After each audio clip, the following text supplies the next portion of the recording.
With that, I'm now going to turn it over to Chef Jet live from his LA kitchen and Chef Lucy live from the Charger Cafe right here on campus. Chefs, take it away. Wow, what an introduction. Lance, thank you so much. Lucy, it's an honor to be cooking with you tonight. How you doing? I'm doing great. It's an honor to be cooking with you as well. That's awesome. Yeah. Well, we've got an amazing audience and we're going to put on a good show. Guys, again, thank you so much for having me. I'm sorry the bio was so long. This is really not about me tonight. It's really about Lucy and CHCH. Hopefully we're going to raise a lot of money. Some of you are like, why am I here? Well, because I care. And one of the most important things to me really is my favorite job I've ever done out of the 200 jobs is teaching. So it's an honor to really be able to be here and hang out with you guys, raise some money for the school and hang out with Lucy and get to know Lucy. So tonight we're going to be doing a coast to coast cooking demonstration. I'm in Los Angeles. I will be making, actually, Lucy, what are you making tonight? And I'm going to make a dish to accompany you because I'm your sous chef tonight. All right, well, tonight I'm going to be making a fettuccine with mushroom cream sauce. And it's one of my favorite recipes to make for people. So I'm excited to share it with the community. Should Very cool.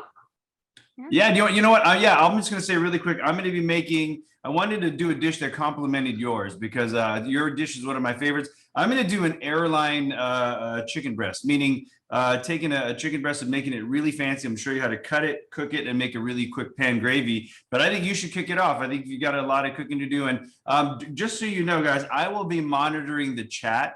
And if you have any questions for Lucy, for myself, you want to gossip about Food Network or talk about what happened behind the scenes of Tournament of Champions and all that good stuff, put it in the chat. Lucy and I will be chatting as well as we go. But let's get started. Lucy, start us off if you can.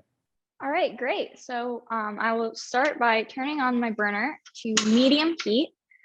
Just get that right and hot. And I'll be adding some olive oil to the pan and waiting for that to heat up. Very nice. So yes, so Kathy Leno, guys, wants to know we'll be sharing the recipes, and I'm sure we'll be able to get you those recipes, Kathy, for sure. Lucy, if you need a minute for your pan to heat up, you can toss it back over to me anytime, and I'll come back to you. So again, how are you feeling? There's a lot of pressure here. You're about to go to the CIA. You're hanging out with someone. I don't really take myself, celebrity chef is something that people call me, but are you feeling nervous? This is your first big demo for hundreds of people. You know, I'm nervous, but I'm really excited too. And I'm just glad to have this opportunity. So right now I'm going to be adding some onions to the pan. Wow, very nice. As well as some garlic. And let those soften up for around 8 minutes, just get nice and translucent. Bring out all the flavor, nice and good like that. Excellent. So, And I'm going to ask you the first question, putting you on the hot seat. All right. CIA, that's a huge honor. That's a school I couldn't get into, little known fact. So what does cooking mean to you? If most people, if you've looked at my bio, my parents were immigrants. I came from very humble roots. In many ways, cooking saved my life. I mean, quite literally. It was a path out of poverty to me. It was a way to kind of really, travel the world. So what is it to you? For me, I'd say cooking, it also has, saved my life, and it's a major part of my life. And I think for me, it's an art, and it's like a second voice to me. I can say so much in the recipes I make and share with so many people I love.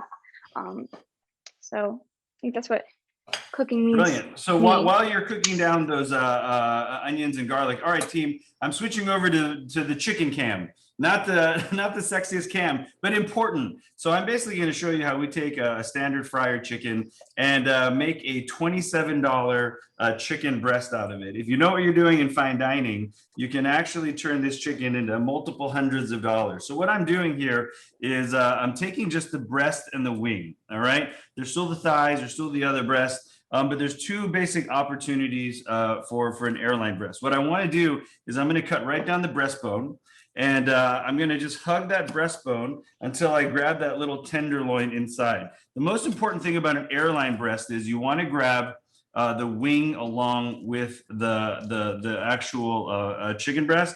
So at the top of the actual shoulder, I'm going to find the joint, separate that wing with the breast, and check it out. It comes right out quite easily. So if you are interested in like, like getting kind of, more into knife skills, you can check out my Instagram page or my YouTube page, but let me show you a clean airline breast, and then I'll come back to you.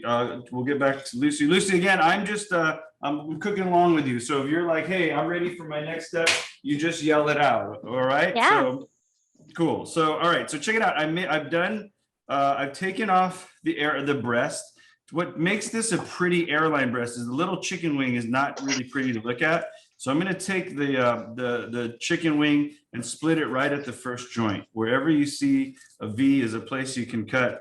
And I'm going to pull the tenderloin out. And there you go. I've basically cut an airline breast within minutes. So I'll do a little trim, and then I'll turn it back to Lucy, and I'll monitor the chat. So Jane Herbstead, we love Tournament of Champions. Thanks for helping out, raising funds for this fabulous one-of-a-kind school. Absolutely. It's my pleasure. All right, Lucy, I'm going to trim this breast out while you take us to the next step.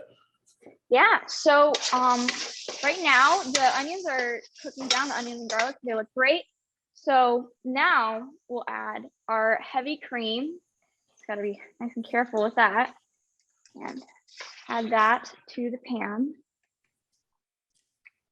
as well. And yeah, just let that simmer and just cook down, get nice and thick and reduce. And so Jet, I have a question for you. So you've been cooking so you've been cooking for a while. So what was it like in your early days of your career? Great question. So my parents immigrated to the States in the 60s. As I'm talking, I'm going to be seasoning this chicken breast with salt and pepper, and then I'm getting a pan very hot. I was one of those kids that if you ever go into a mom and pop ethnic restaurant and you walk in and you see the entire family working together, that was me. I was the kid that was taking naps on the banquette at 3 years old. At 5 years old, I was polishing silverware. And then I worked my way up through every single position in the restaurant, believe it or not. So I had 3 concurrent apprenticeships. My parents just didn't own restaurants. We also had grocery stores and all that, but we were basically credited with starting Thai food here in America. So your question is, what was it like? The answer is, I hated it until I understood in my late teens and early 20s what a phenomenal experience it was. So that being said, guys, let's go back down to the chicken cam. I have seasoned my airline breast. I have both sides very generously with salt and pepper. I've laid a little bit of olive oil. I'm going to be doing a pan sauce later with butter, but I'm going to start with olive oil. And I'm just going to start to render out the fat and let that crisp up for you. So so there it is right there. If you have any questions about cooking, guys, let us know. So Kelly Walsh wants to know, Jed, is there an olive oil you like? Kelly, great question. Let me answer it in a few ways, not to be too political. How about the types? I want you to keep an extra virgin olive oil for salad dressings and low heat applications. And you can keep more of a refined or a canola oil for high heat application. So this is not the extra virgin because I want high heat to crisp up this skin really well. And then I'll keep 2. So I basically keep a few olive oils on hand, just FYI. Good question. Why is it called an airline breast? To ask Grace and Grover. It is basically just a way to identify the breast with the little chicken wing in it. And honestly, I think it's a marketing situation so we can charge you lots more money. Anyway, Lucy, what's your next step there? I'm just going on medium heat. I have to render the skin very, very slowly and wash my hands.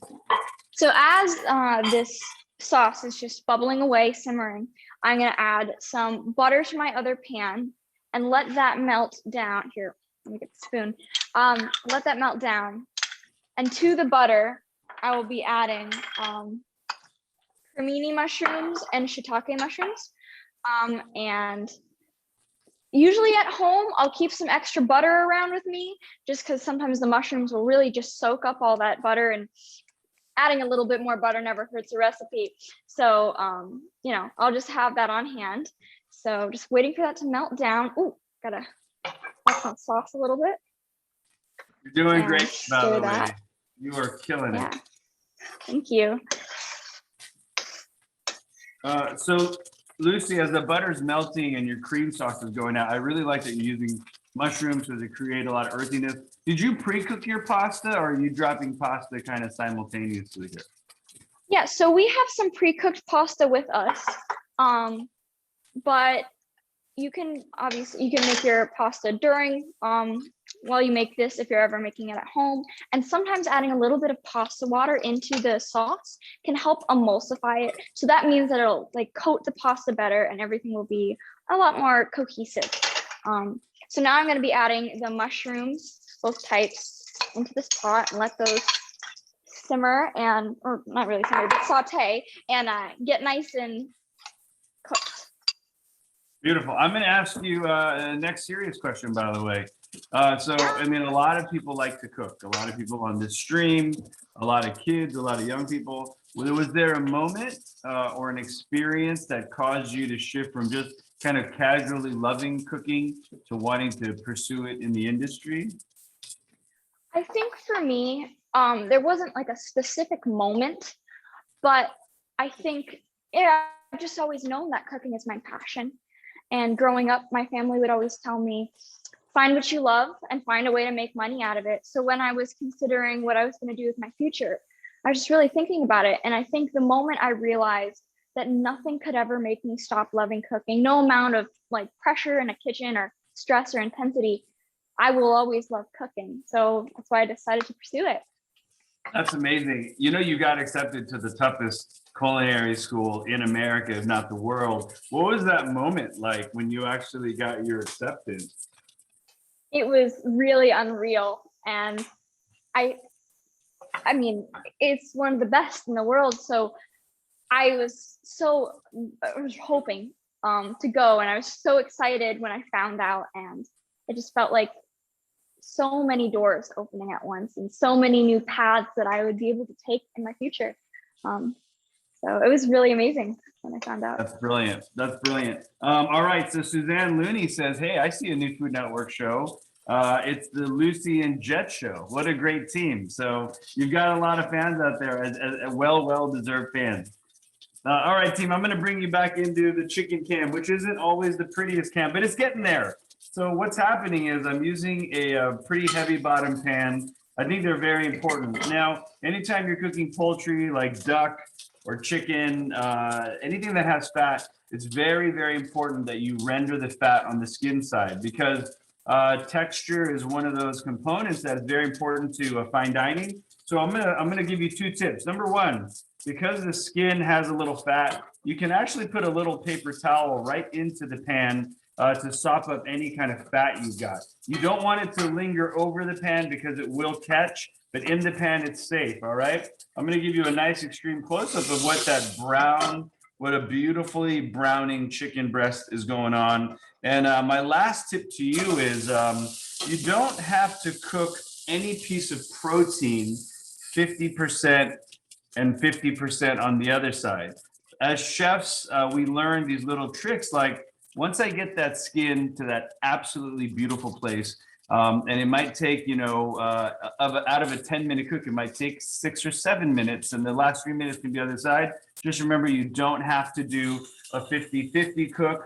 A question Suzanne Looney wants to know, as I flip this over, look at this color that I've developed on that airline breast. That's what I'm looking for right now. Deep golden brown, still not finished cooked all the way through. So we'll stare at that. Suzanne wants to know, what was it like being a Tournament of Champions?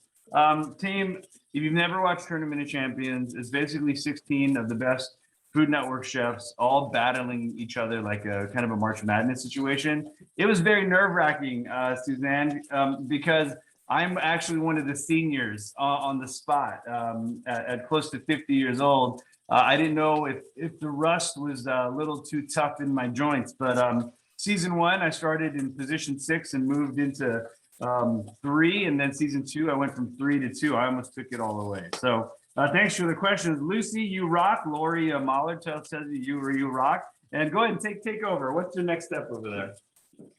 Well, I'm just still waiting for this stuff to cook down. And in the meantime, what is something that you wish that cooking show fans knew? Um, Man, you're digging deep. You're really going for all the important questions. So a few things I'm going to give you. I'm going to give you some tips or some secrets that maybe some people don't know. Chicken breast dough is looking really nice. It's tightening up quite well there. Number one, what cooking fans should know. Number one, Iron Chef. You know how there's a secret ingredient that the chairman actually unveils in the moment. It's not so secret. We actually walk in with one of three possibilities because you've got 100 people on the crew. You're spending a few $1,000,000 to put the show together. So they actually give us one of three hints as we walk in. Number two, you have a question as well from Diane. So I'm going to tell you one more little Food Network hint, secret. And if you guys have more questions, throw them in the chat. That's what we're here for the next few minutes as we put these dishes together. Okay. Chopped is the opposite, and Tournament of Champions is the opposite. It's the most honest. Those are the two most honest shows on Food Network. You really only have the minutes between finding out what's in the basket and Chopped to the actual cook. And in Tournament of Champions, the randomizer is real. Once they roll those things, options of protein and style, we got to start cooking immediately. Okay, Lucy, to you. 2 questions, by the way. Number one, Diane Gardner and Matt McGee. Would you want to have your own restaurant one day? If so, what kind and what would you call it? Wow, that's a 3-parter. All right, first, all right, are you good there? I can ask him again. Yeah. So I would love to have my own bakery for me because I'm going to be going and studying baking and pastry at the CIA. So I'd like to own a bakery someday. I think I would as of right now, I want to spend a lot of time, making pies, have that kind of be a specialty at the bakery since that's my favorite thing to do, cooking. And I'm not sure what I would name it just yet, but I think maybe I would go with something like Jean's because my grandma's name was Jean and she was an excellent cook. And I look up to her so much. When I am cooking and I try to emulate the energy she had in the kitchen when I cook. That is brilliant. All right, you have a lot of questions. The audience is bringing questions in. By the way, I've added thyme and rosemary, and I'm covering it for some steam to expedite the cook on this chicken breast. I could also finish it in the oven, which what we probably would do in a professional restaurant, but we've got some time here. Here we go, Lucy from Chip W. How much do you need to reduce that cream, and how do you tell when it's reduced enough?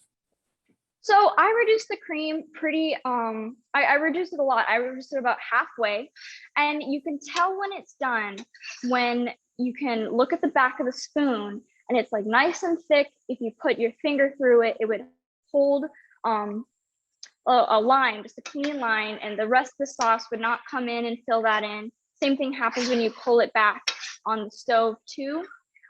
So it should be nice and thick, kind of like an Alfredo sauce. And how far are you from that thick, would you say? I'm like pretty close. I'd say like 60%, maybe 70% there.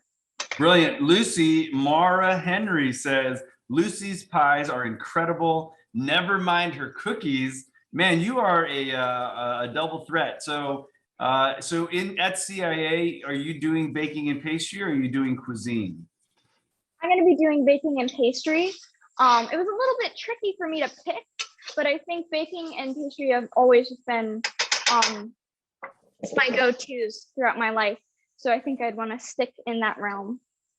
Very cool. So two tips for the audience here. Number one, in culinary school, which is French culinary school, because the French have basically formalized everything for over 100, 200 years. Number one, usually don't take both baking and pastry. You either pick the path of patisserie, which is pastry, or cuisine, which is hot foods. And I did cuisine. I did French cuisine, and then I went off to Japanese culinary school as well. But we have some good questions coming in. No, another one is Betsy Roberti. Is Bobby Flay steak delicious? Betsy, I got to tell you, Bobby Flay makes everything delicious. I begrudgingly say that because A, he's one of my mentors, and B, he's just that good. I got to tell you, Okay, Grace wants to know, Grace and Grover Heinz wants to know, how do you determine when your protein is done? Do you rely on internal temperature?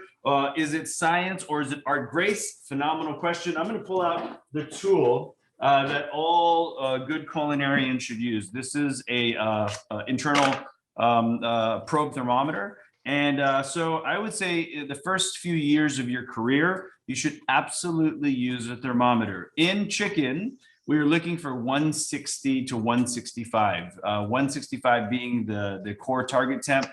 We have a little saying when I teach culinary students, number one, 165 to stay alive. Basically, germs are all done and they can't hurt you at 165. That being said, though, when you have like, heirloom or organic meats, us chefs tend to take it a little lower. So the pork is a 165er, but in a chef's restaurant, we might serve at 150. Steak is 125 for medium rare. Every 10 degrees is a doneness. So 125 medium rare, 135 medium, 145. Why are you even going to bother? I'm kidding. Anyway, Martha wants to know, what are some bakeries you like in the area, Lucy? That's a great question, actually. Ooh, you know what?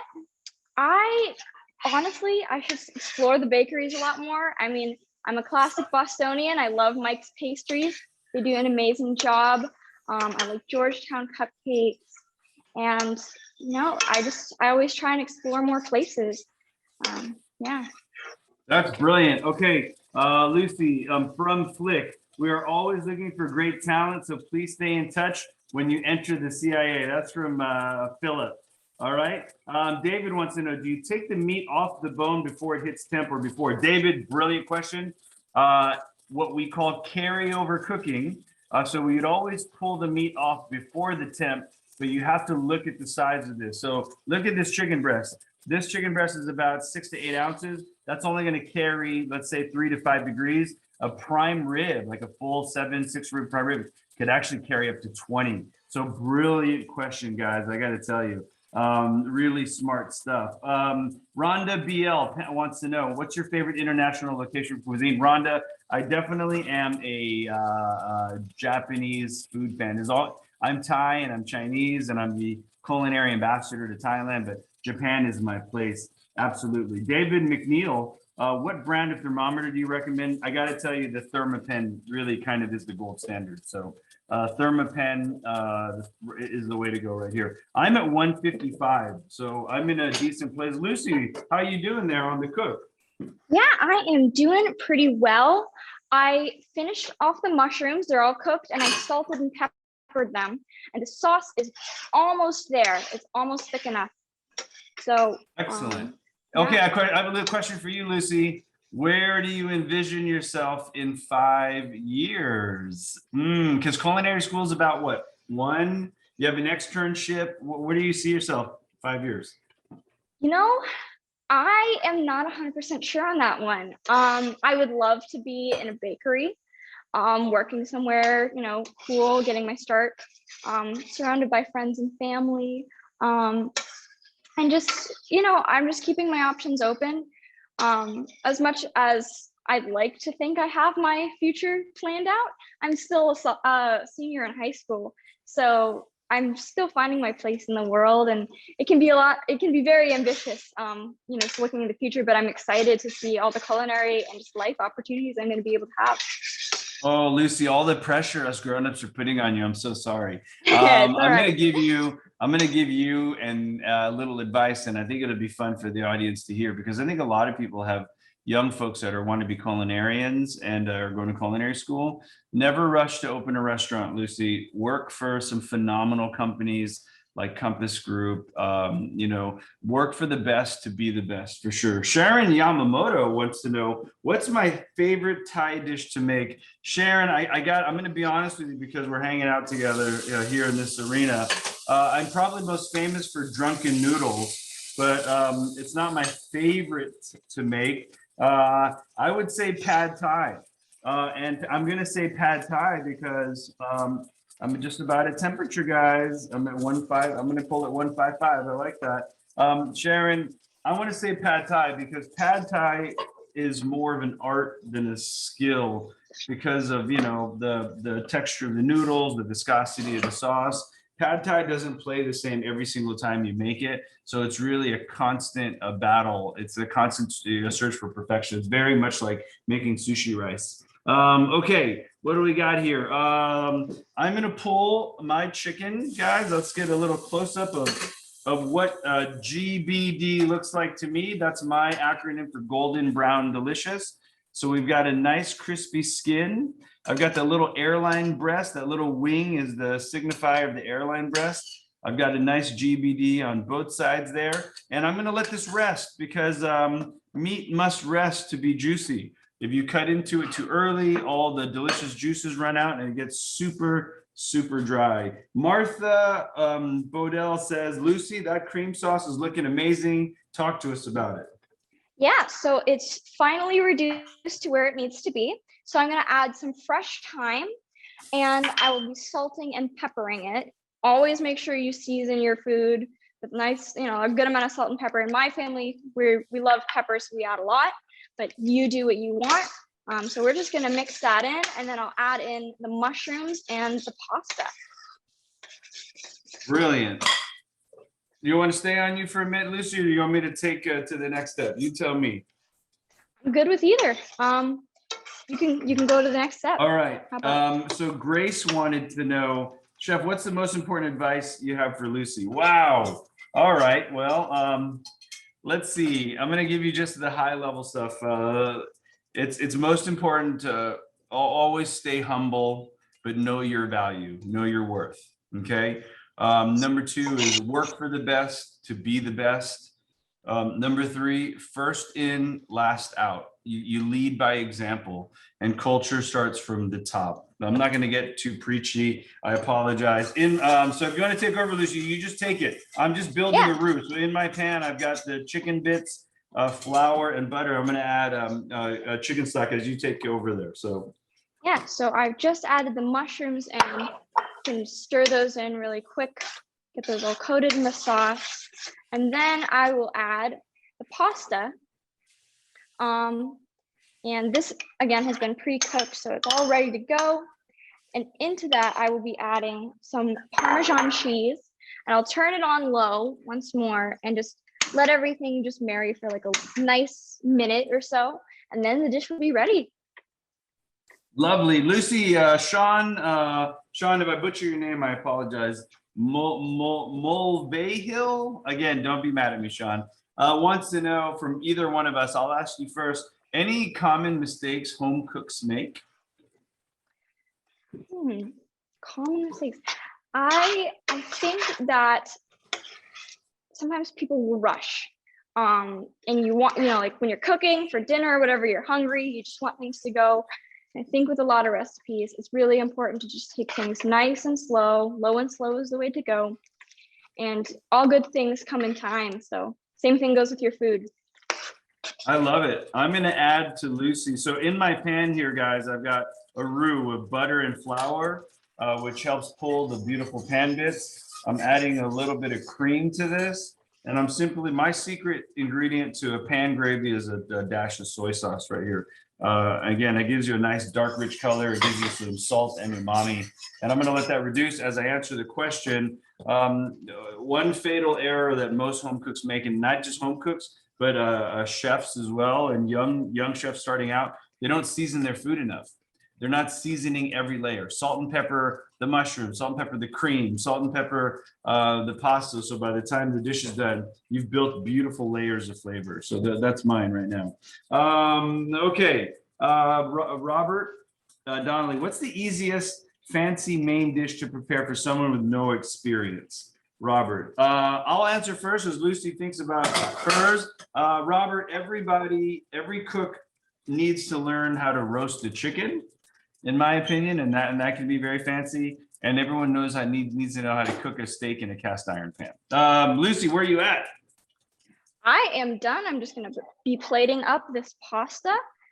I think something that I mean, I'm a little biased because I'm making some pasta right now, but I think pasta sauces can be really intimidating. You can just buy them at the store and it's really easy, but I think when you make them your own, like first of all, they're even better than what you can get in a store. And second of all, people will be really impressed. And I think it's something that comes off as like very fancy if you can do Italian cooking, but really it's pretty simple, as you just saw here. It's not that hard to make a nice sauce. That looks gorgeous, gorgeous. Can Lance Conrad cook? Does anyone know the answer to that? Can Lance Conrad cook? Lucy, tell us about your pasta. It looks, I like how you're using your tongs and kind of getting a nice swirl there. Talk to us about the method. Yeah, so if you swirl it, it'll wrap around the tongs, and little pieces of fettuccine won't go flying about and get your plate dirty or get your counter dirty. And it's all nice and wrapped around these tongs, as you can see, right? So it's not making a mess everywhere, and it's very easy to just bring to your plate and serve up. Yeah, feel free, Lucy, to bring that pasta dish right up to the, hold it up, and as I plate up here. So what I've done, friends, is I've taken the chicken breast and I've actually done what we call a shingle. So I've cut it into blocks. Beautiful. How did I have for Lucy? Look at that. That looks amazing.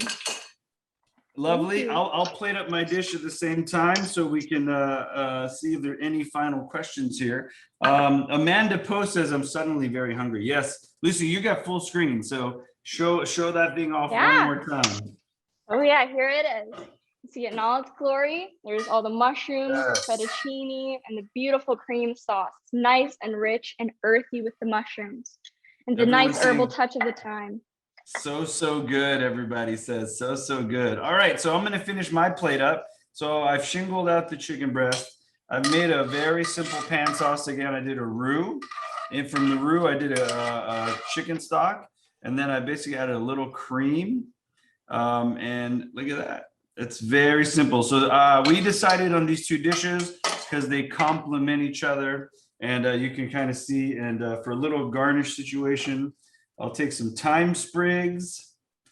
I'll bring some thyme to the ball game.